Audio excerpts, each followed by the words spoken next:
Top 5 tips para magkaroon ng confidence. Number 1. Ayusin mo ang postura mo. Hindi ka mukhang confident kung parang laging may hinahanap sa sahig. Totoo to, body language muna bago inner peace. Tumindig ka, ayusin mo likod mo. Tignan mong mata ng kausap mo.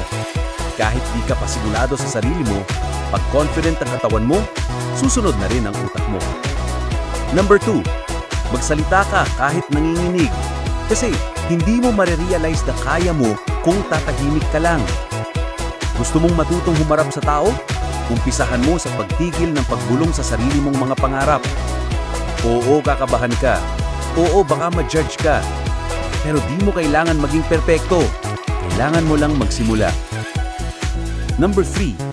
Huwag kang umasa sa validation. Di porke walang nag-like, pangit ka na agad. Ang confidence ay hindi lang sa itsura. Nasa utak at bituka yan. Kahit si kuya na chubby pero confident, nagiging pogi dahil marunong magdala. Huwag kang hihinto dahil lang hindi ka crush ng bayan. Baka kasi crush ka ng future mo at kailangan lang magtiwala ka sa sarili mo ngayon. Number 4. Tanggapin mo yung flaws mo.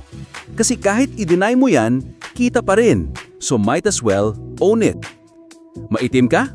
Payat ka? Mababa? Makapal kilay? Edi wow, that's your brand. Gamitin mo yan. Ang confident na tao, hindi perpekto. Sila yung alam kung ano ang hindi nila, pero hindi nahihiyang ipakita kung sino sila. Number 5. Do things even when you're scared. Kasi yung totoong confidence, hindi yan galing sa wala. Pinaglalaban yan. Confidence is not being fearless.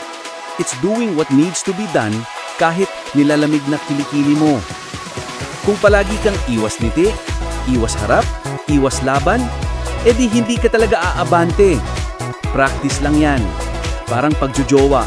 The more ka nasasaktan, the stronger you get. Bonus tip. Fake it till you make it.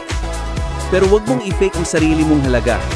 Hindi mo kailangan ng magandang damit, English accent, or 100k followers para magkakumpiyansa.